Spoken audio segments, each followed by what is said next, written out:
and running. Okay, so porcelain, liquid porcelain. I buy it by the gallon. You can get it in a quart or a pint even.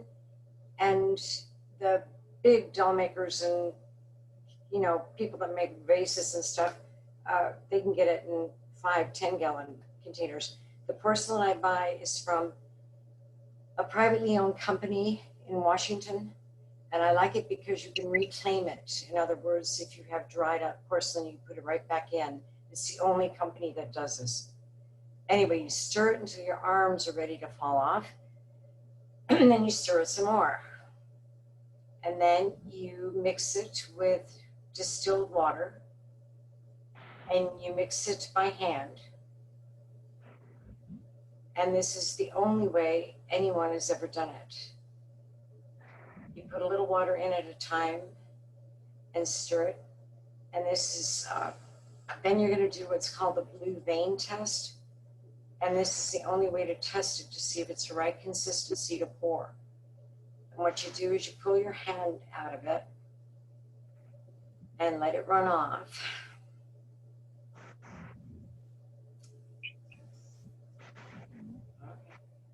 And the veins in your fingers will actually look blue. And then you know it's the right consistency. It's like cream.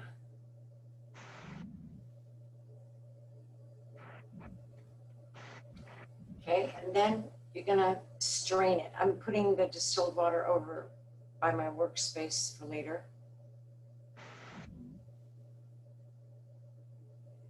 And I strain it with a fish net that's made for shrimp brine, which is plankton, are so small. And what I'm doing is trying to get out all the particles of silver, gold, anything that's in rock, because porcelain is made of rock. Any minerals that are in there are going to come to the surface on when you fire, and they're going to show, and it ruins everything. So you have to get them out before you go in, before you pour it. And I use a gravy separator because any remaining particles will come to the top and they won't be poured into the mold.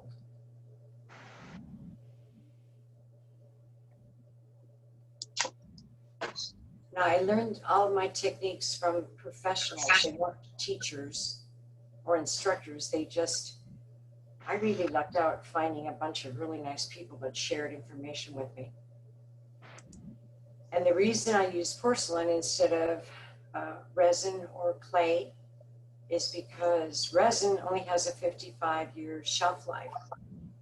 And I know this, it's a fact. Marcia Baxter's dolls, I'm constantly repairing fingers and things that are breaking now.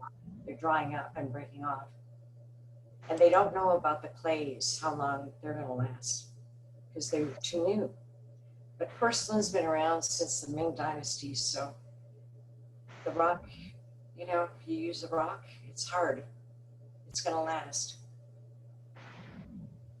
All right, then after you pour it in here, you let it set for at least 15 minutes to let all the little particles rise to the top.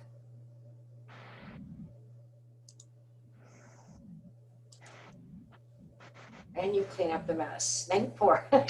Then you pour. And depending on the humidity where you are and the temperature that particular day, that's going to determine how long it has to sit in the mold. And these things just come with experience, years and years of experience.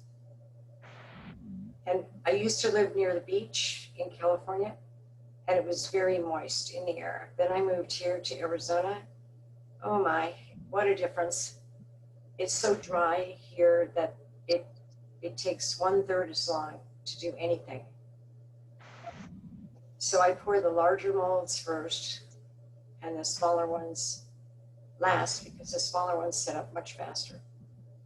These are the actual pieces I use to make your doll. And they're generic shapes because you'll see what I do with them after they come out. So I leave them in here for 15, 20 minutes here in the desert, and then I'll pour them out.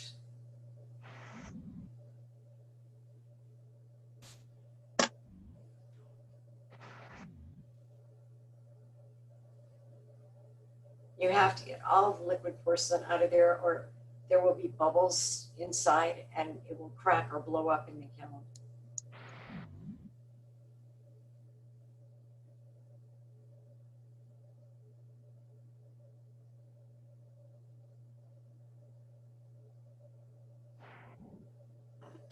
After this is done, then you wait again.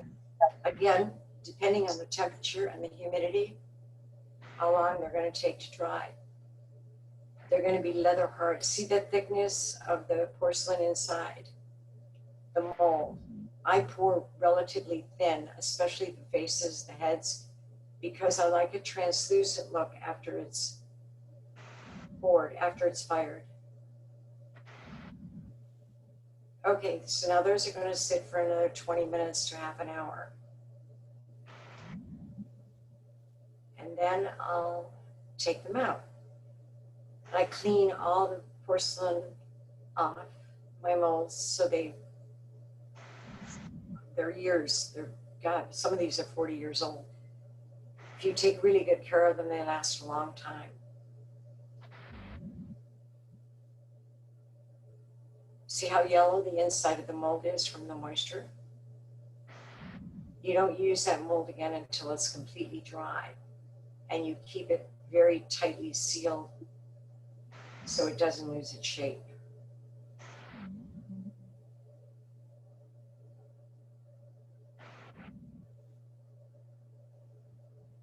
Now this head right here coming out is the one I use to make your doll, but it looks absolutely nothing like what you end up with. I break off the porcelain that was in the pour hole and reclaim it.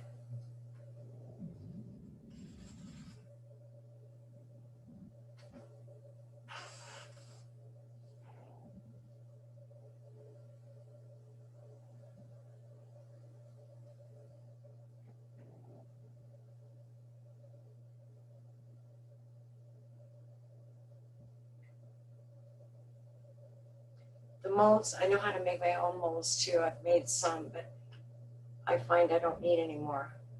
I can use the commercial molds that I've had.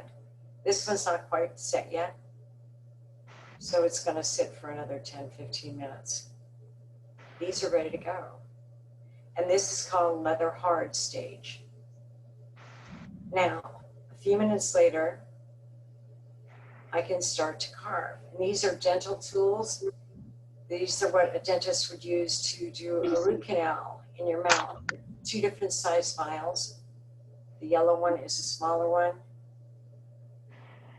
And I cut the fingers apart with these. Now, when I was first learning to do this, people said you couldn't do this because they would crack in the kiln or blow up or something, I don't know. But they discouraged me from doing any of this.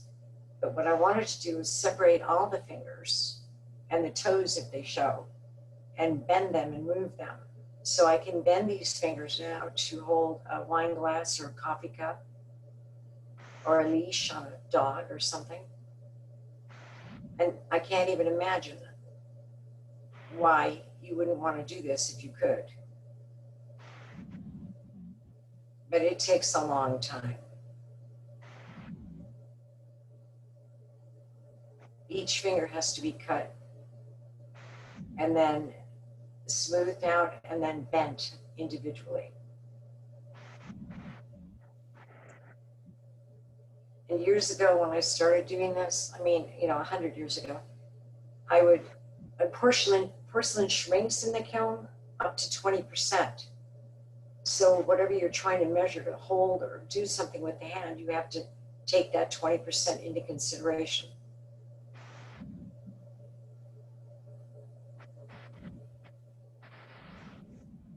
Anyway, I used to get up in the morning if I'd done a hand to hold a wine glass or something and go out to the kiln when it cooled off overnight, take the hand out, take the glass or whatever, and measure it and see if it fit. I used to be thrilled if it worked.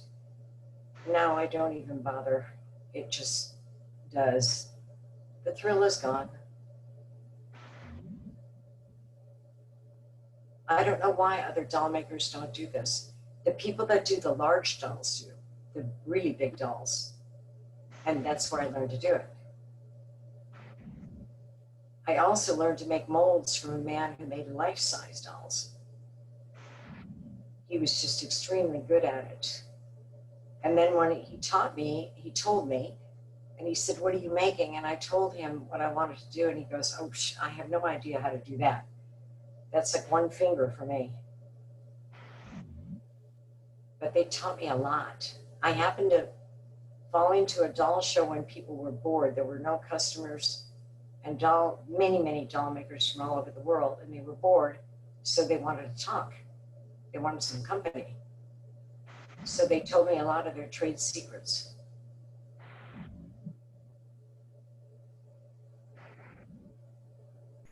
And other doll makers, when they get to this point, not cutting the fingers, but this point of the porcelain, they clean it with, it's very rough, according to them. They clean it with a spongy thing. And I've learned to do that too. And I don't like it because I use acrylic paints, and when I leave it a little rough like this, the acrylic absorbs into it and it looks more natural.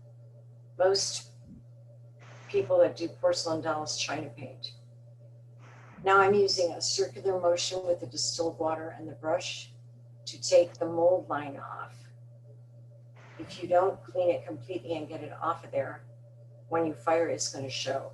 Porcelain has a memory, and it likes to go back to exactly where it was in the mold when it turned leather hard. So it moves. And sometimes it moves a lot, and it makes me very angry. Now I'm using the distilled water and the brush to round off the fingers, because when you cut them like this with the finger tools, they look square. So I'm going to round them off again so they look like fingers. And this too is when I would do one at a time if I was going to bend them and shape them. I would do it now while they're wet. If they're too wet, they just melt. If they're not wet enough, they break. So this takes a lot of experience to do.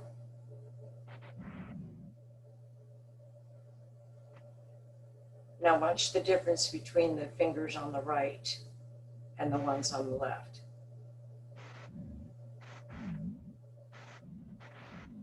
They start to round out and take the shape of a finger. Okay. After this too, I'll put in a shape for a fingernail on each finger, because I paint those in after they're fired.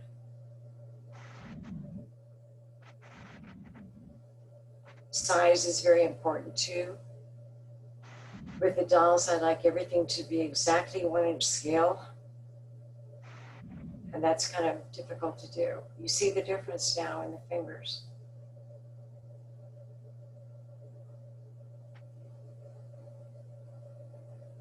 Okay.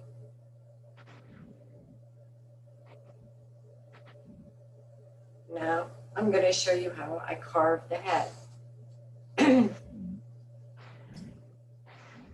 Okay. A porcelain mold is hard. Plaster of Paris is very hard.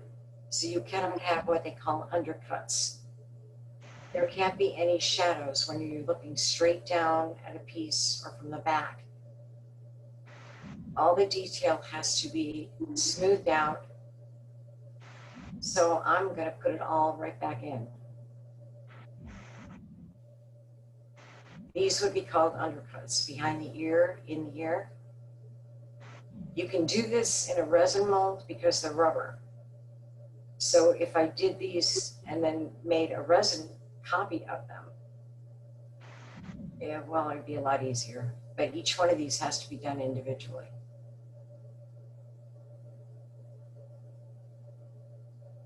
And again, if this head is too soft or too hard, it's still a little wet. If it was too hard, it would crumble in my fingers. If it's too soft, I wouldn't be able to do this. So I get in the shapes of the nose and the ears and the mouth and the eyes and the detail, like his frown lines here. A couple blurry lines.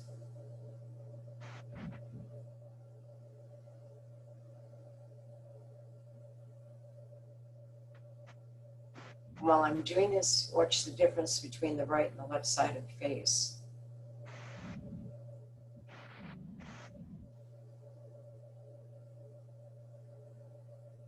When I tell people I sculpt in porcelain, they go, "You can't do that.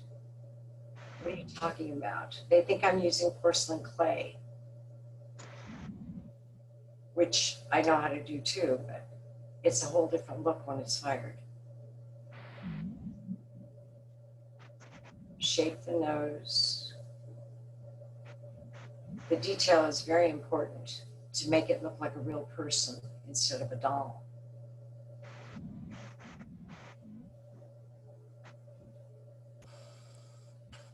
And the wonderful thing about sculpting like this is if I make a mistake, I can use liquid porcelain to put it back. Pete can't do that with the silver.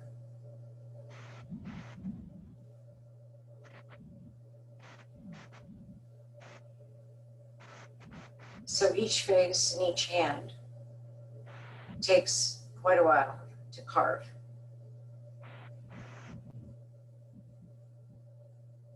And I do my dolls in batches of 10 because that's what my kiln holds. And if I'm working on a portrait doll at the time that looks like someone specifically, you have to work on it and put it down and then pick it up again after a while because you can't see your mistakes.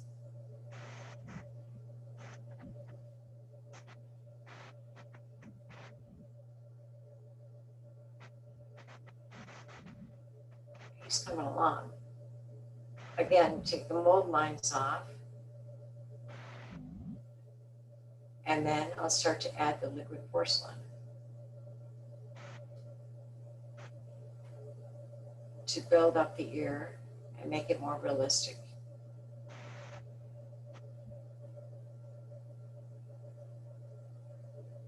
Porcelain has acid in it from the rock, so it's very good for your nails and your skin.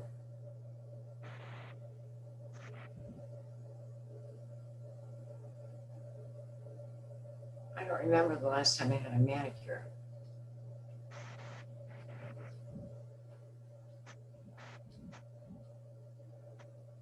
And each thing, each ear, each nose, each eye has to be gone over again and again, at least a half a dozen times before I get it right. And the ears should be the same length and the same width. So when you look at it, he's not cockeyed.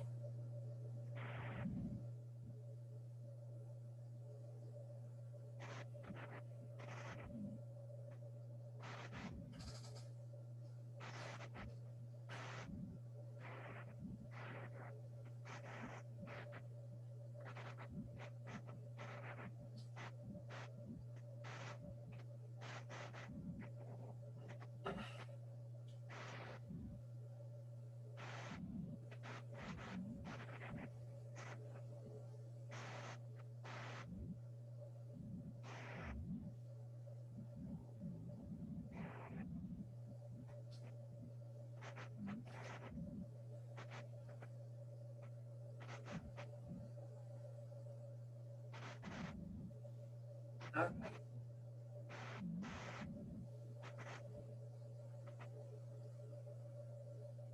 The reason I started doing this is because I couldn't find pieces I wanted, molds I wanted.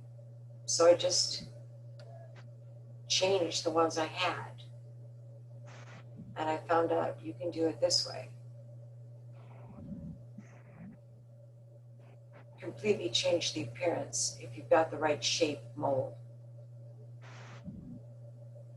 And I would add the bone over the eye to give his eye more depth.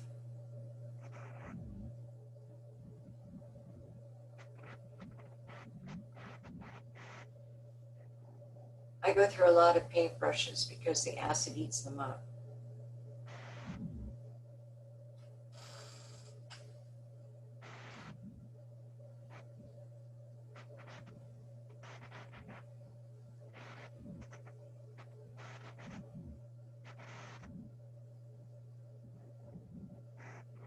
See the difference in the one side of the face and the other?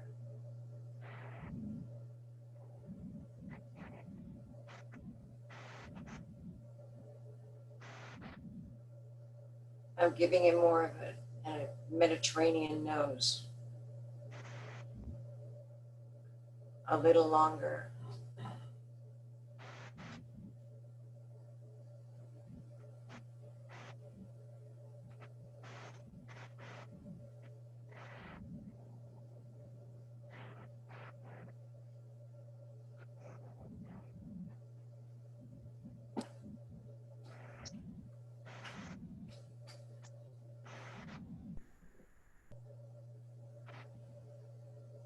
When I do a batch of 10 dolls, it usually takes about 5 days to go from the pouring to the ready to fire.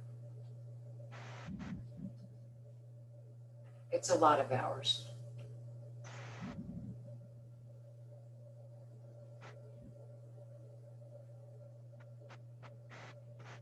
Put some detail back in.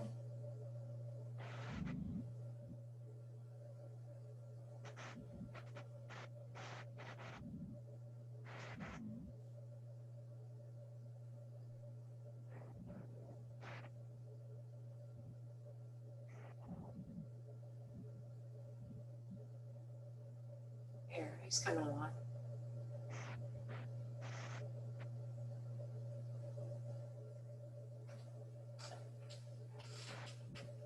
The porcelain I use too comes in colors. They make beautiful colors. And I use one usually for Caucasian. When I do black dolls, I use 2 or 3 shades. And when I do Oriental dolls, I use 2 shades. That just gives you an idea. Now here's my kiln. Assuming I had a whole batch ready to go, we would fire. So I load the kiln. The pieces can never touch or they would be fired together. And they have to be dry enough at first before you put them in, or they will crack. Especially, I'm just laying this head in, but your heads were attached to the body. And if you don't do that correctly and let it dry right, they crack. The next will crack. So now I'm ready to paint it. And like I said, I use acrylic paints. And here in the desert especially, I have to use a lot of extender to keep them from drying up too fast, because I just use a dot of paint at a time. And I blend almost all of my colors. None of the colors you use in miniatures should be a true red or a true black, because it's too harsh. And you're trying to fool the eye when you look at something this small. It has to be more subtle. This paintbrush is a 20-0. It's a different company. Usually I use a 10-0. And it's a liner. So here I'm blending. I never use plain black. I always blend a little brown in it to soften it up a little bit. That's the extender.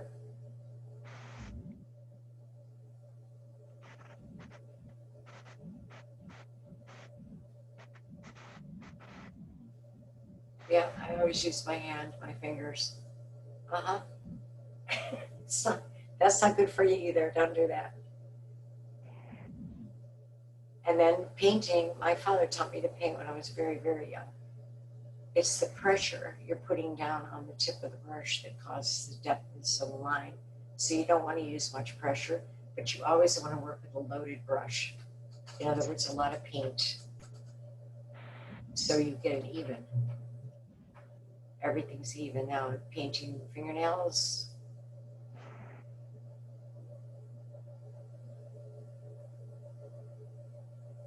And then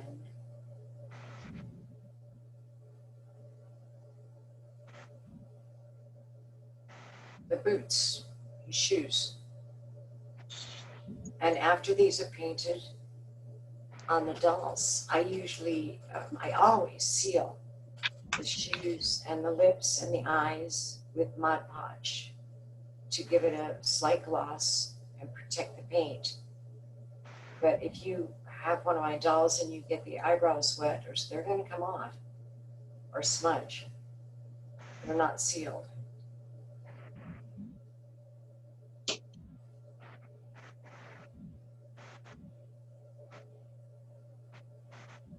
I'm having a very difficult time finding supplies right now. Amazon just will not cooperate with what I need. And the small specialty shops are all closed. So I'm having trouble getting my supplies, the ones I like so much. I've got people in 4 states looking for me. My favorite colored paints and glues.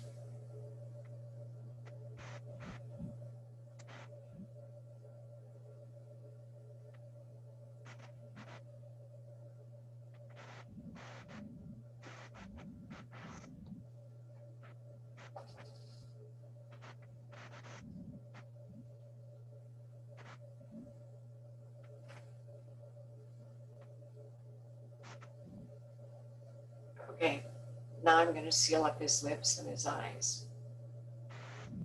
And each one of them, each little guy, I took a picture of a lot of them. I didn't have them all done. They look like they're related maybe, but they don't look alike at all. It's impossible. As I work on them and carve them and paint them, they take on a life of their own. And I just let them.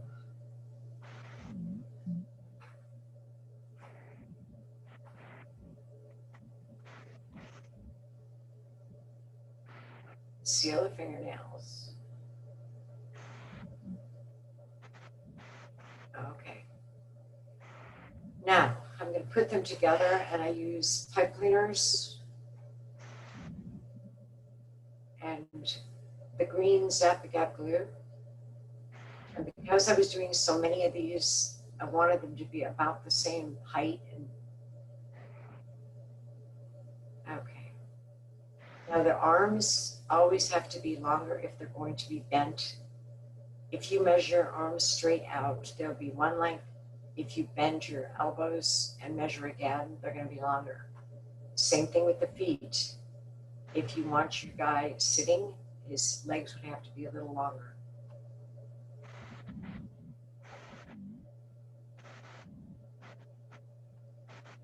Or if you want him crossing his legs or something, that leg would have to be longer. And all of these, one leg is longer on yours finished because they look more natural with one knee a little bent. It looks like he's standing more naturally.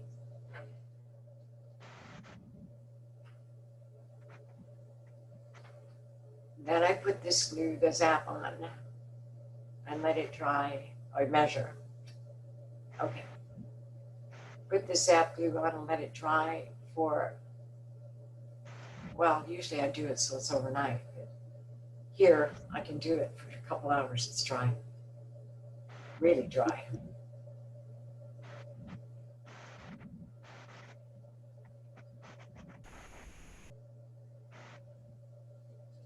This makes him posable too, where if I did full arms and legs, he'd be stiff.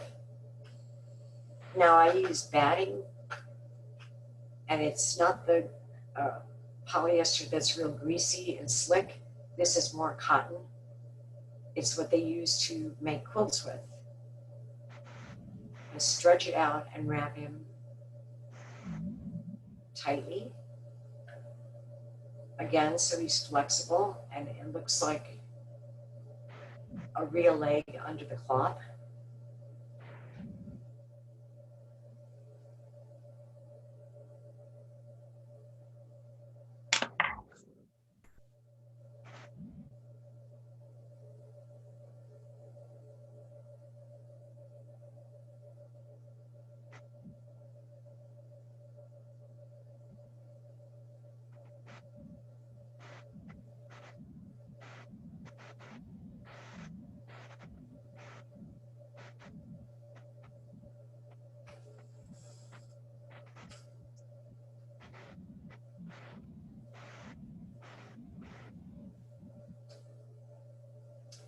Then I'm going to wrap this now with paper tape.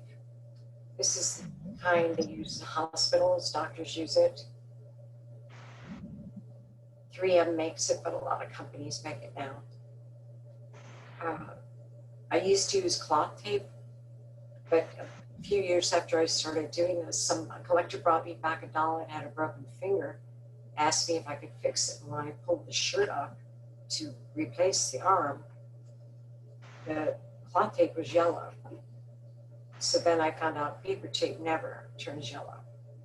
Now, I never use patterns when I'm working with my dolls, but in this case, because I was doing so many, I tried to get a pattern going for, so I wouldn't have to redo it every time. So the sleeves and the shirt front and the back and the placket and the collar. Anyway, I use a syringe like this with Fabri-Tac glue, which is clear. It works like tacky glue, but it dries much faster. So it works like a small mini glue gun and makes everything faster. And again, here it dries very quickly. So I can move on.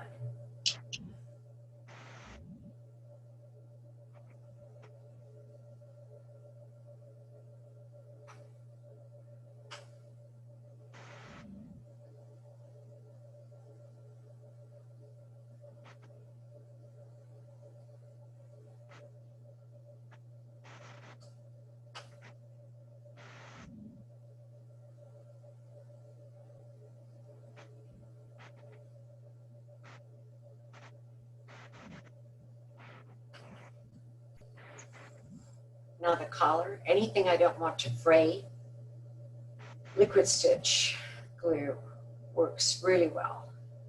It's thinner, and when this is glued together and dried, I can cut the collar any depth I want, and it's not going to fray. None of it's going to fray.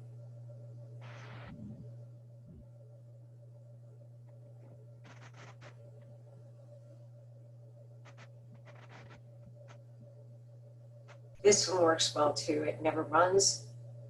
It never colors. It doesn't turn dark and change the fabric color.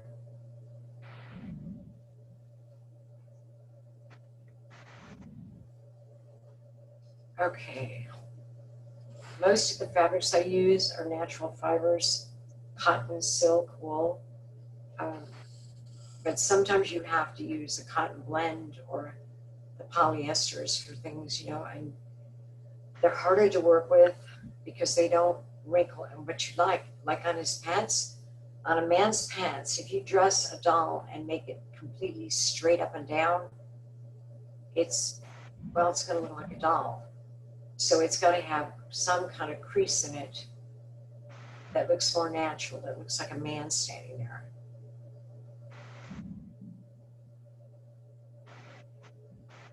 So the fabrics that drape better work better. They look more natural.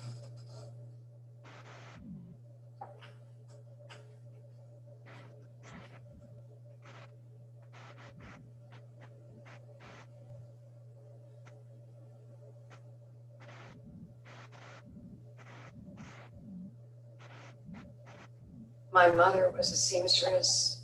My mother-in-law she worked for a big company in Chicago. She was a dress designer, and then she made the patterns for the clothes. And my great uncle was a tailor, so I learned a lot about clothes, making them.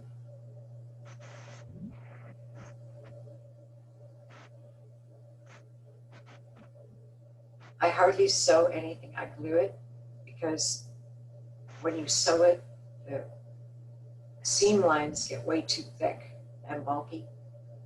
So the only time I'll sew is when I'm gathering something like a skirt.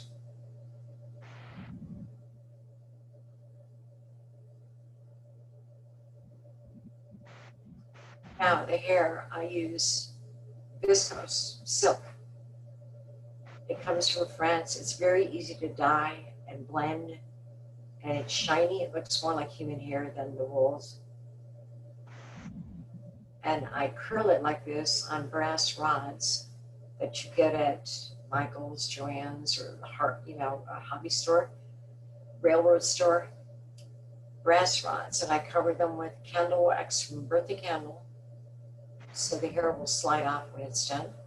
I brush the viscose with a little toothbrush to get all the frays out of it. And then I dip it in water and roll it around the rod. And I bake it at a low temperature for about 20 minutes. And you get these beautiful little curls. There's another way to do it where you get the waves, a wavy hair. And I braid hair sometimes using a fly fishing tackle. What's a fly fishing hook? Where you clamp it on your table and I clip the hair in it. I started using that when my youngest son started tying flies. Anyway, I use tacky glue for this and I'll let it set up after the head is covered for at least half an hour and then trim it all up.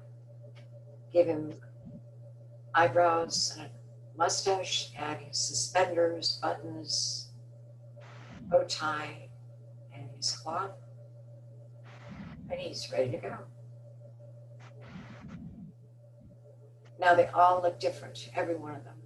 But that's the gist of it. And then, of course, he's going to be holding Pete's beautiful candlestick, which is included in your box. There you go. And the doll stand comes with him, too. Okay. Okay, go ahead and stop sharing your screen, and then you can take questions. Okay. Now. At the top. Minimize it. Here. Try that. Oh, here we go. Stop sharing. Okay. There you go. Okay. There you go. All right. Okay, and now you can open it up to questions and discussion. Okay. Everyone's muted. They have to unmute themselves. Okay. Could you explain the fly fishing thing again? Oh, the fly, when my son was tying flies for fly fishing, he had this clamped little thing he put on the table to work with the feathers and things. And one day I took it out of his room and put it in my workshop and put the viscose hair in it and then divided it into 3 sections and braided it.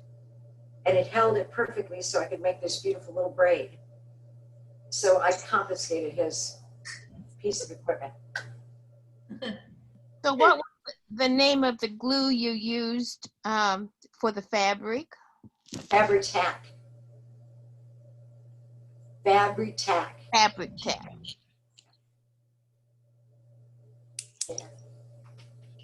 Fern, can you hear me? Yes. Okay, I unmuted it correctly. Okay, the lifespan of a gallon jug of porcelain, is it porcelain slip? Yes. What's the lifespan of that? This particular brand I use is forever. Okay. Because it's so, what they do is so pure by the time they ship it. That's why it costs me 3 times as much, but it's worth it because it's so pure. I have no problem with it ever. It can dry out completely and I can turn it right back into slip with water. Okay, because I bought a jug of that about 25 years ago and it's up there in the closet somewhere and I've never used it. Maybe you can, it depends. If you bought it in Washington, you probably could. I did. I bought it from Jean Sprague's shop when she was up in Ballard. Well, Oh, take a picture of the label and send it to me. I will. Okay. I decided to clean out my sewing room and my miniatures workroom. So everything up there is now in jumbles of boxes and bins. So. Have any of you received your doll yet? Yes. Yes. Okay. No. Not yet. Not yet. You should be getting them today or tomorrow. Yeah, they came today. Our mail hasn't come yet, so. Okay, anyway, the last 4 people that signed up, you're gonna have to give me a couple weeks to finish them and get them in the mail to you, okay? Okay, but remember that Pete's sale, it's a slip in your box, but if you don't get one in time, it's, if you go to his website, Aquisto Silver, and type in Pete 2020, you get an automatic 20% discount. And if you 10%. 10%, I'm sorry. If you go to my Etsy store, it's Fern Vasi Dolls, all one word. My Etsy store, you get 10% off anything you want there, but you can't do it there. You have to email me and I pull it off and ship it to you. Or a custom order if you want a custom made doll. Same thing. Is the candlestick on his website? So if we wanted to buy one, so we could set it on the table? Yes. And your candlestick with your guy is not, it's in Pete's box. It's not glued. I put a little museum wax in each package for you. If you want your shopkeeper to hold the candlestick, the museum wax is the only thing to use on silver so you don't ruin it. And it's in there for you. But like, yeah, if you want to put something else in his hand, and if the cloth that's in his other hand is just put on with Fabri-Tac, you can gently peel that off if you want to do something else. So use your guy for something else if you want to. But yes, it's on, Pete's candlestick is on there. It's a Sheffield. Sheffield, okay. I was gonna ask you which one it was. I ordered something last night, so I might want to order that one, and I can email Steve and tell him to package them all together. Okay. We'll just do another order. That'll give you two. That'll give you two shipping charges. I can also just give you the shipping back for one if you want to just go to the website. Okay, okay. Any more No. questions? Not that I'm going to be around for it, but you were saying one kind of material lasts 50 years. How many years would porcelain dolls last? Porcelain pieces, like, they've been around since the Ming Dynasty, Wow. 2,000 years. Porcelain is still being found. It doesn't deteriorate at all. Wow. The resin now is breaking down after 55 years, bad. In fact, some of Marcia's dolls are only 30 years old and the fingers are already turning green and breaking off. Pete's seen it. When people send me dolls to repair so they can sell them again, you just touch them and they crumble. Mm. So if you have any resin dolls, don't touch them because they're gonna die. And this new polymer clay that Jamie's using, Jamie Carrington, they don't know how long this is gonna last, but it does dry out. It's going to deteriorate eventually.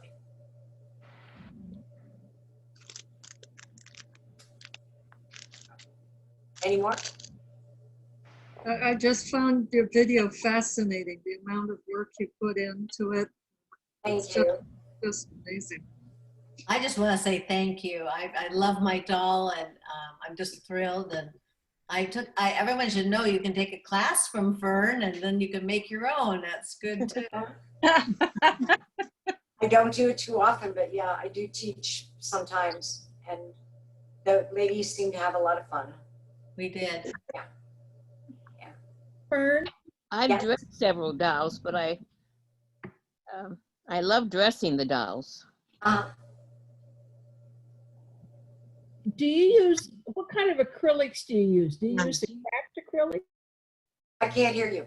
What kind of acrylics do you use? The ones in the bottle you get at Michael's or Joann's, the cheap ones, you know. I have probably 150 colors.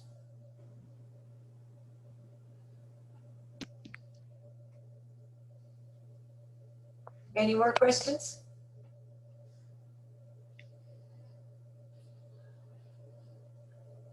This was awesome. Thank you. Hi, Yeah. Hi, this Margaret. is Margaret from Clovis, California now. I was in Paradise, as you'll probably all know. I had lots of dolls. I love dolls, and I have them had them in my room boxes and that. And we sculptured one back in the 80s all by itself. It was cool, but I loved him and that, but I lost him too. So, but thank you very much. It was very interesting. Oh, thank you, Margaret. Enjoyed it. So Fern, what got you into making dolls? Oh, brother. You know what? I never collected, I never had a doll when I was a child. I don't like them. But I seriously, I wanted to make a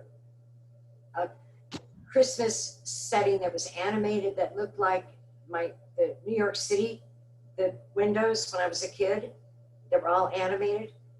So I had to find the pieces to do it, and all the elves out there looked like little demons. I wanted more Disney cartoony. So I went to Doreen Sennett, who used to make dolls. And she was a neighbor of mine, and she was nice lady, but she was very talented. And she kept telling me, you have to do it yourself. You have to do it, because I know you can. And she was getting older. So I sculpted in clay.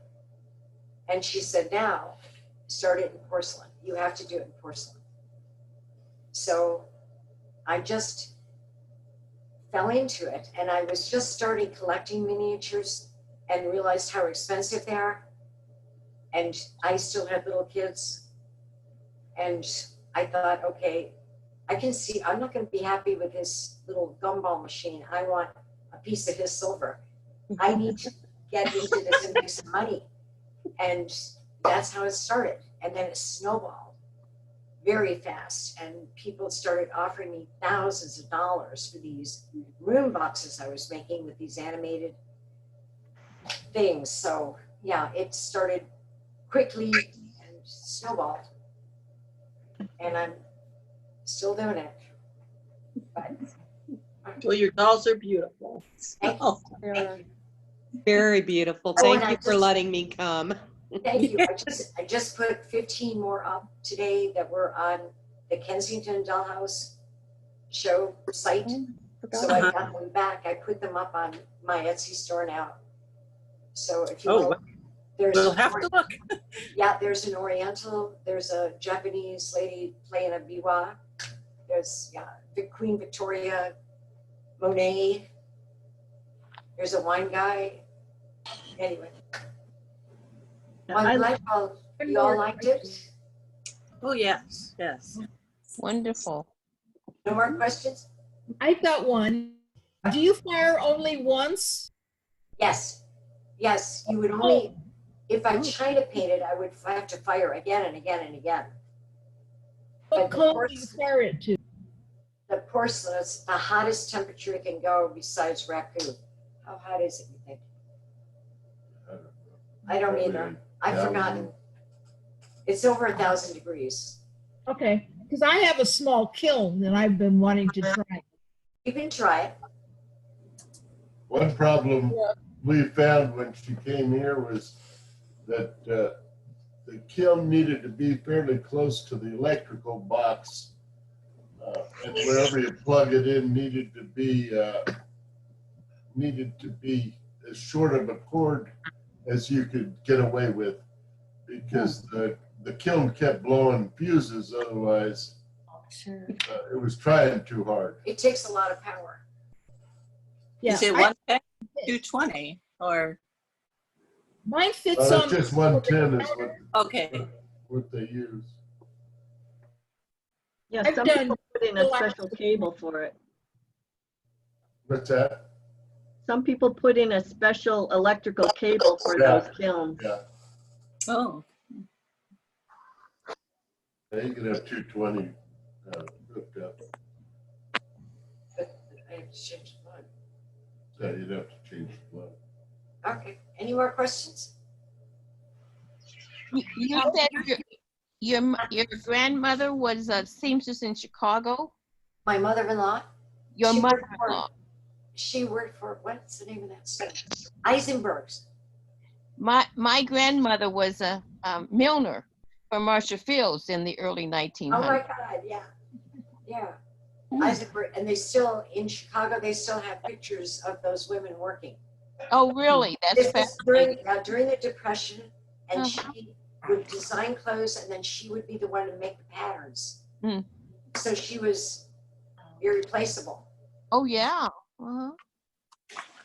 So Fern, I'm going to want you to make me a doll to go with a lot of the stuff I've been making in Shannon Moore's classes. A lot of Stickley and some of the green and green stuff, but I haven't decided what color clothes yet. So Okay. I email you and Yes. discuss. Okay. Yes. Okay. I love custom orders. Yeah, I know. I've done some I've very, done the very ones you did. You've done a wonderful job for me. I used to work for Rollier and Danbury Mint and Disney. And I think the most fun was working for Disney because I got to see behind the scenes everything. And this is when they still had their art store in the park. And they would sell them there, one of a kind. And then Danbury Mint got an order from the Vatican. The Pope wanted a nativity set made to sell in their gift shop. So I designed it, and I had to get a hold of the head rabbi in Los Angeles to tell me, like Mary, would Mary have had a ring? And they were married. And I learned so much doing this. And yes, she did have a ring. Joseph was they were upper middle class, very wealthy in those days. And so she would have had a ring, and it would have been his mother's. And I learned all these things. And then I sent it to the Vatican. They loved it, and they wanted it mass produced. But there's the problem. Danbury Mint or Rollier, none of them could mass produce anything because the fabrics are too fine, they're too expensive. The work, the labor that goes into it, it's too expensive to mass produce it. No one would buy it. Unless you knew how much time it took me to do it and make it like this, you don't understand why it costs that much. So there you go. I've had some very interesting, and I've met very interesting people doing this. I've met Elton John, and they've asked me to do things for them. Jerry Seinfeld, and yeah, there's a bunch of them that have come to me and asked me to do things for them. So it's been fun. Years and years of fun.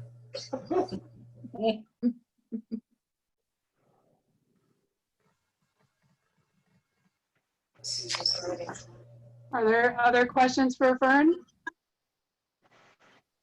Well, one more. So when you do your dolls, do you just get inspiration from looking at people or photographs, or is it primarily from custom requests? No. What inspires you? It's people. And when Pete and I first started going out, he couldn't understand why I was always staring at people everywhere we went. And that's why I see people, and something about them fascinates me. And no person, if you take and separate your face and look in a mirror, this side is not the same as this side. No person is perfect. But people have the most unusual features, like their ears or their nose. And now he's noticing it too. So, yeah, there's no particular thing. I don't know where the ideas come from sometimes. Sometimes I dream about them. And if I'm doing a dream, the dolls are alive. They're not dolls, they're people, but I know they're dolls. But I dream, if I have a dream and it keeps going, reoccurring, until I do that, it's not going to get out of my head. Thank God that doesn't happen too often. Yeah, people are fascinating to look at. Oops. So do you secretly take photos of people when you see an inspirational person? I've done that a few times. And a few times I've asked people to, do you mind if I take your picture because you look just like my uncle or something. I'll say that. But yeah, I have. And people, oh God, yeah, people, incredibly interesting to look at. Do you have any preferences for ages or men versus women or any? the I'll whole do, gamut? I'd like to do men more than women because men are more interesting to carve. Women are more, most women all look alike. And men are more interesting because their eyes especially are more intense. And yeah, I find them fascinating. So yeah, I've done Pete. Men have character lines and women have wrinkles. Yeah, they get in the sun. Yeah. Men use less Botox. That's right. Okay, any more questions? Okay, the last people to sign up, be patient. I will. I thank you for letting me come in at the end. They're already carved, but they need to be fired and painted and dressed. So give me a couple weeks. It was amazing to watch. Yes. Yeah, very interesting. Thank you. Thank you. Thank you. Thank you. Thank you, Fern. Thank you. It was great. Thank you. Thank you. So much. And I'll get a hold of you about the doll, so thank you.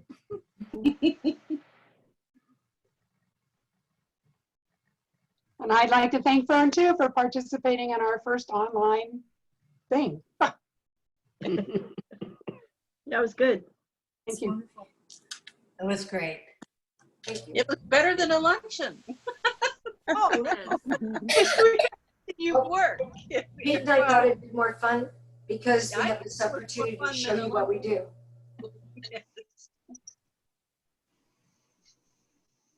bye-bye. Bye. Bye.